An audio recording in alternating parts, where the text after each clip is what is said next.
Shalom and welcome to our 23rd annual Feast of Weeks.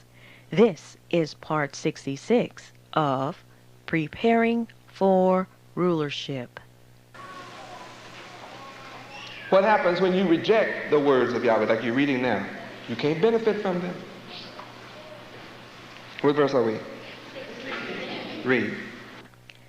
Ye shall not tempt the Lord Yahweh your God, as ye tempted him in Massah. Ye shall diligently keep the commandments of the Lord Yahweh your God, and his testimonies, and his statutes, which he hath commanded thee. This is all ethics. All of this is ethics. This is dealing with what's right and what's wrong. All of what you're reading right now is dealing with what's good and what's bad. If you forget Yahweh, that's bad. If you make Yahweh angry, that's bad.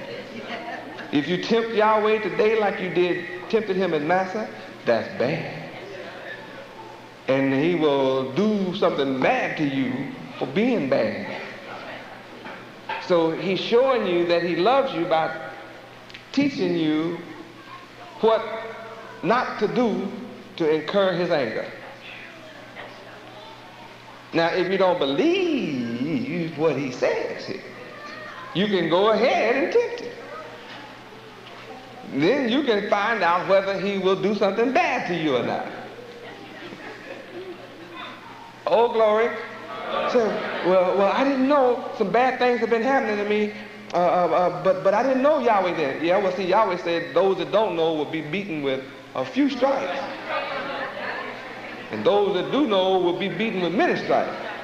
So, see, you're going to get a whipping whether you know or don't know. If you know better, you're going to get a worse whipping. If you don't know, you're going to get a whipping anyway. After you get enough whippings, you'll find out, why am I getting beat so bad?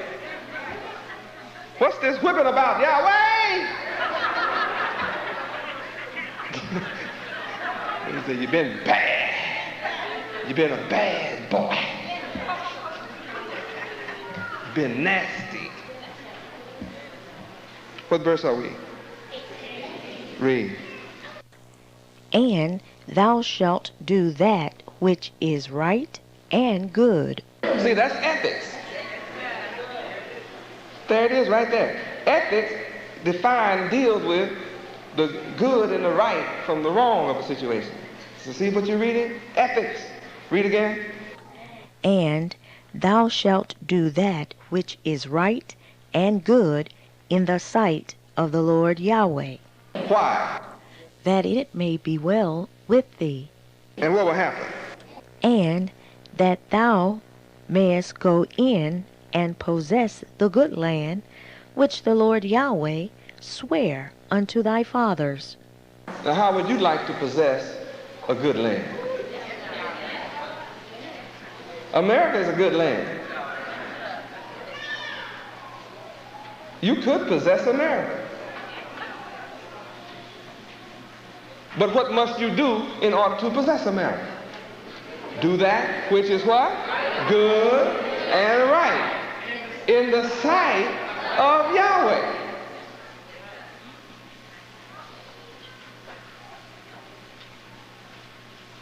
Boy, that's simple. Why wouldn't they teach us this in school?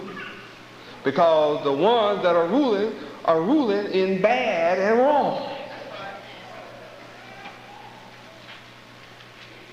The wicked are ruling the earth regardless of their color. Regardless of their color, the wicked are ruling the earth. I saw a picture of a young woman, a teenage woman in South America, that her own men, soldiers, ran her down because she wanted good in her country. I think it was Chile. And they set her afire with gasoline and threw the match on her. And I saw her in a hospital just because she wanted what was good. She didn't have a gun, she didn't have a rock or a brick. They ran her down in her own neighborhood and laughed. sort of all burned, mouth and everything distorted. She's ruined, you know, for life.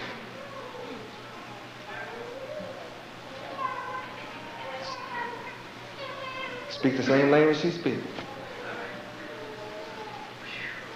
Believe in the same Catholic religion that she believes. But her own kind threw gasoline on her and set her afire and laughed. Then they passed out and became unconscious. They took these people they did that to way out in the country and dumped their bodies on the side of the road. When they dumped them on the side of the road, they came, it brought them to consciousness. And they laid there, and the soldiers left, and they had to walk miles. And this one lived. The others all made it back to town, but this one lived. And all the witnesses that saw what happened are afraid to testify. And some of the immediate witnesses have disappeared. And their skin is as darker than mine, as dark as ours. Is that good or bad? So the wicked are ruling. So when the wicked rule, they don't teach you what is good and what is right. Because what is right and what is good is against what they're doing. But this formula here, ethics teaches you, don't worry about man. Don't try to please man. Do what is right and what is good in the sight of Yahweh. And then he will cause you to possess. I know I'm standing on solid ground. I'm willing to try this. What about you? You willing to stand on God's word? Not everybody is. I'm willing to stand on the promises because I'm looking at the evidence. Before I had any fulfillment of the evidence, I believed it. So all that you see is the result of my faith. And then I didn't just sit around having faith. I went to work. And when I went to work, I wasn't surprised at the reaction I got. Because I read in the same book where that people, when I do the work of Yahweh and do what is right and good in his sight, that there people will give me hard looks and will say hard things against me. And that I would be persecuted and that my name would be cast out as evil among men.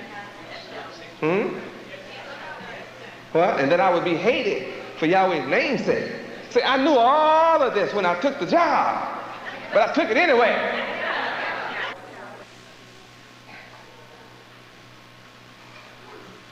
He told me if I be faithful, that's the words. This book says, if I be faithful, he will reward me for it. And since my effort is to please Yahweh, do what is right and good in his sight, then my blessings are not coming from men who hate me. My help does not come from men who are jealous and envious of me. My success does not come from men who stand back to see if it's going to work or not. My help comes from Yahweh, source of my help.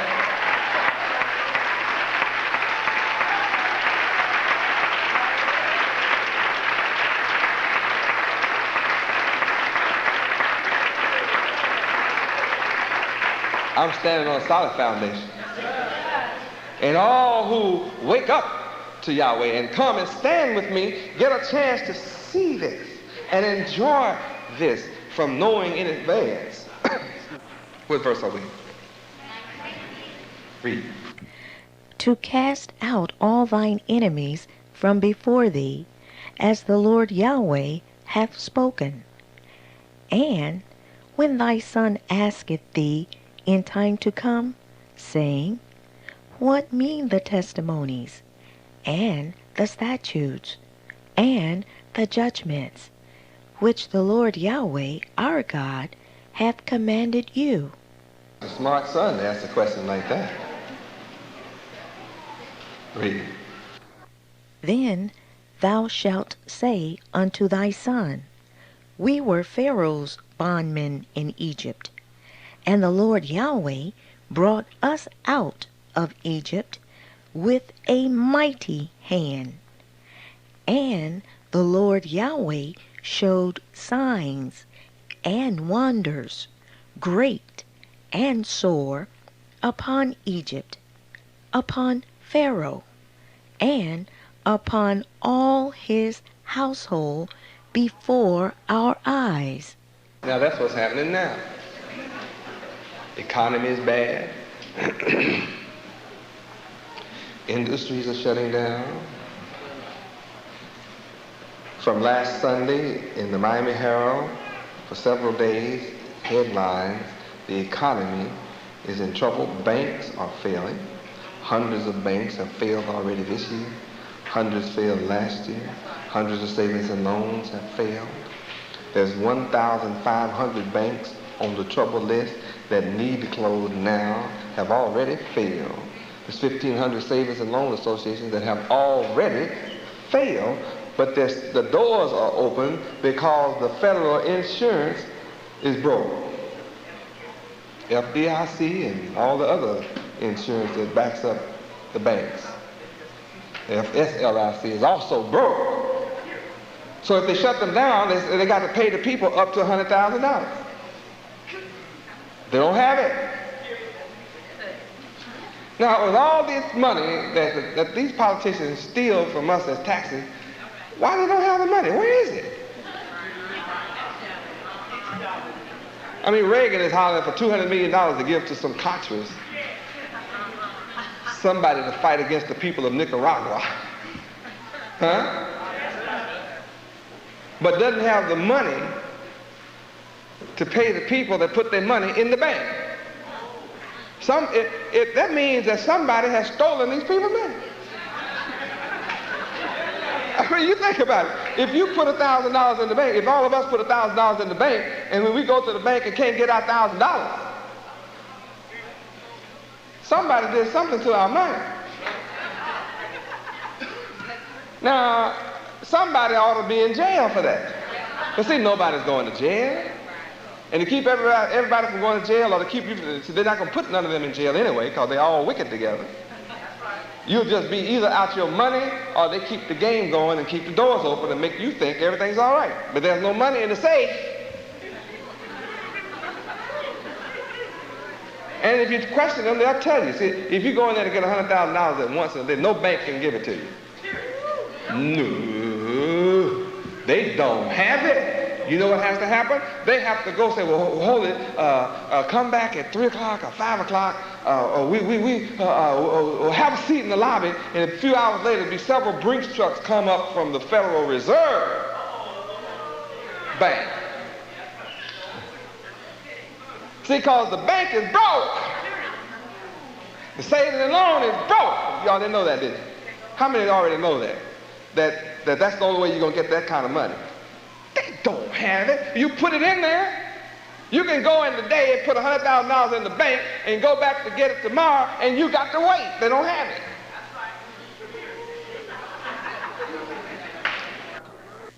Please turn to side 2.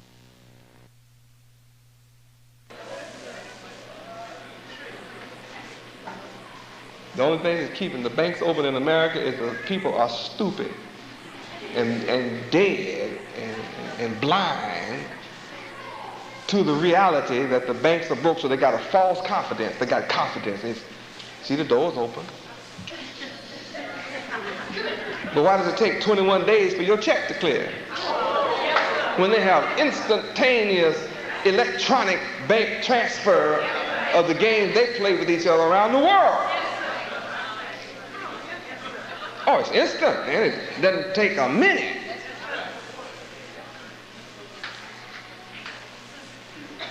Tell me why you can't write out a money order for $1,000 without signing a whole bunch of forms that go to the federal government.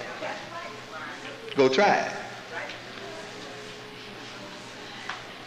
You got $20,000, it's your money, you saved all your life, put it in a suitcase and try to leave America with it.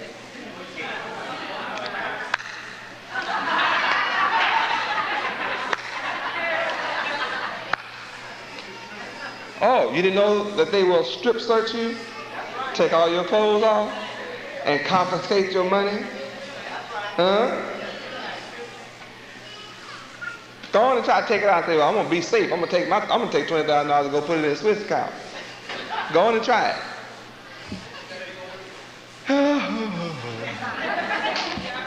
The most recent law is you can't take more than $5,000 out. And in the North, they passed a law you can't take more than $1,000 out. Go up and try to take more than $1,000 into Canada. Come on and try it. Try it. You free.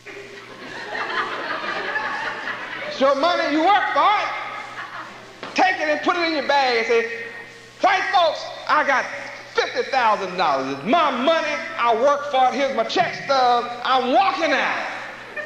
No, you won't. $45,000 is staying here.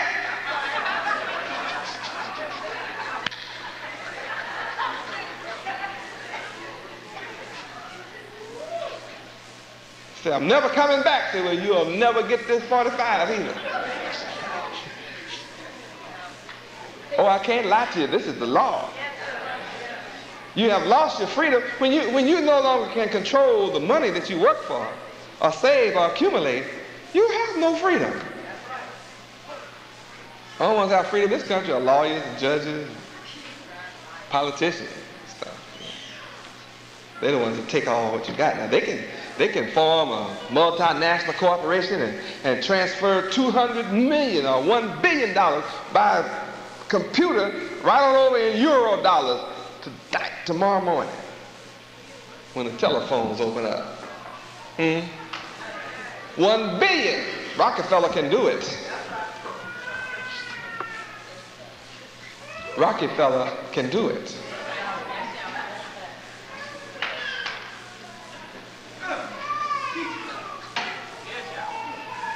And you need the knowledge of what's happening in the financial world, in the financial structure, and in the political arena in order to be protected. Without this knowledge, you're not protected. And you suffer from an illusion of freedom that doesn't really exist.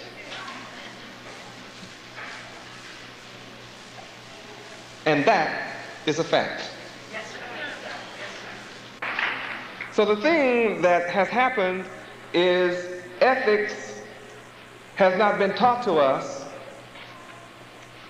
in the institutions of America.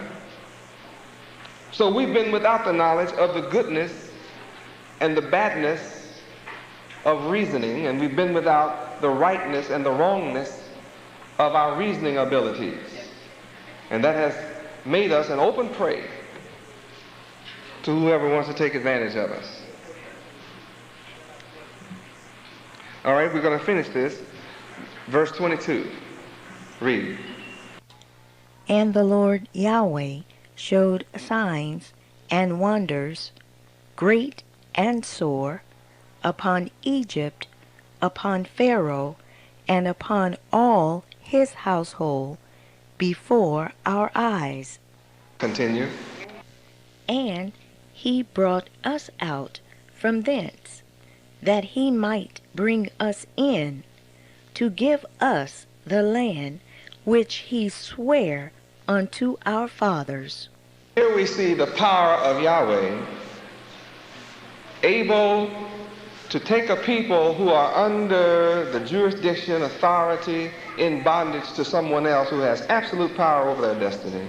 Yahweh is able to deliver us, as he is demonstrating through my work with a handful of you here in Miami.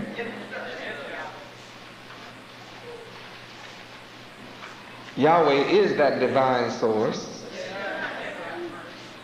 that though the government, both local and national, have come against me,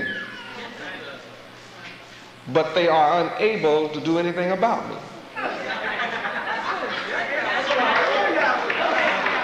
Though I really used to talk mean.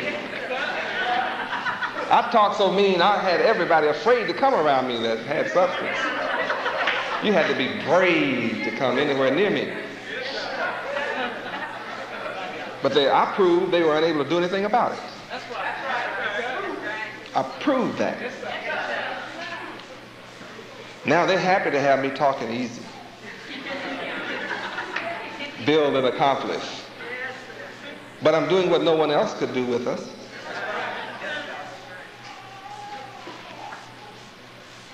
Verse 23, he swore to do it. And Yahweh is not a man that he should lie. Verse 24, read. And the Lord Yahweh commanded us to do all these statutes, to fear the Lord Yahweh our God, for our good always, that he might preserve us alive, as it is at this day. It's not an accident that we're here. Notice, one of the definitions of ethics is expressed in this verse. For our good. That's an ethical proposition. And if our mentality is properly disposed toward this proposition, we'll receive the benefit and the reward of it.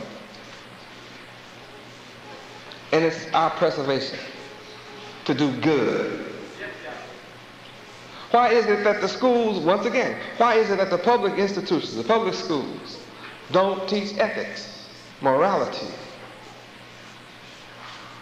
It is so that you will not be able to do what is good. You won't be able to discern right from wrong, good from bad. That's what permissive society has brought about, destruction. Without ethics as a primary foundation subject in the schools, then we cannot be preserved as a people. And that means that when drugs are offered, we don't have the will or the mind or the knowledge of good from bad to resist.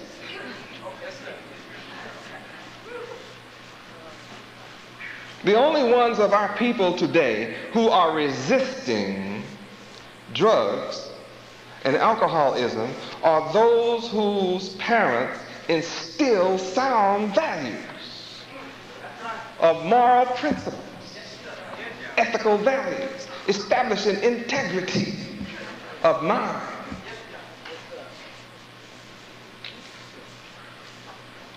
And those of us whose nature were predisposed toward this, or who accepted this, have the willpower to resist homosexuality, so we won't have AIDS.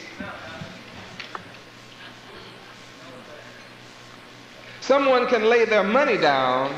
Those of us who accepted moral teachings and ethical teachings and the principles and who follow the system and the order of ethics will not take what belongs to someone else.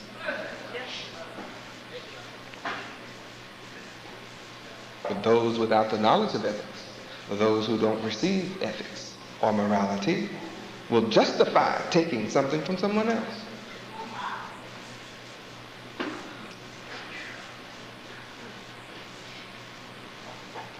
So that which is essential to our character, our moral character, is not allowed to be taught in this country.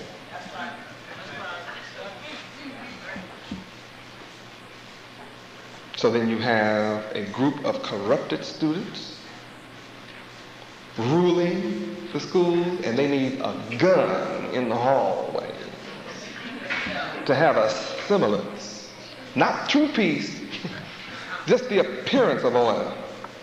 It's all out of order. Even with police officers walking the halls, it's still chaos.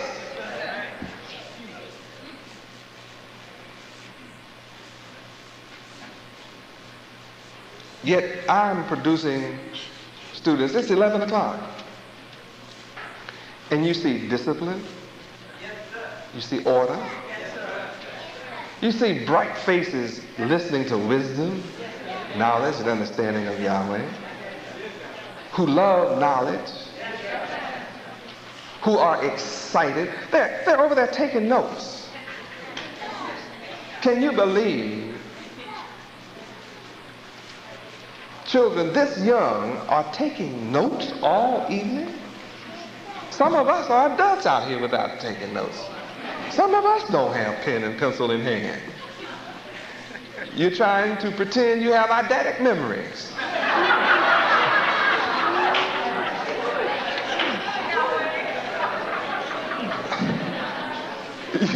You're only going to leave here with an impression.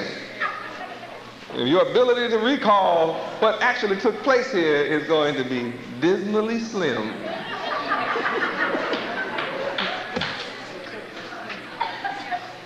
But they are taking notes and have been doing so all night. How many of y'all have notes? Good. Gracie said, can you believe that? There's no teacher, there's no one standing over them saying, you must take notes. Here's a rod, here's a stick. Well, isn't that incredible to see? And they have smiles on their faces at 11 o'clock at night. Can you imagine what the public school sector children would be doing if they were in here?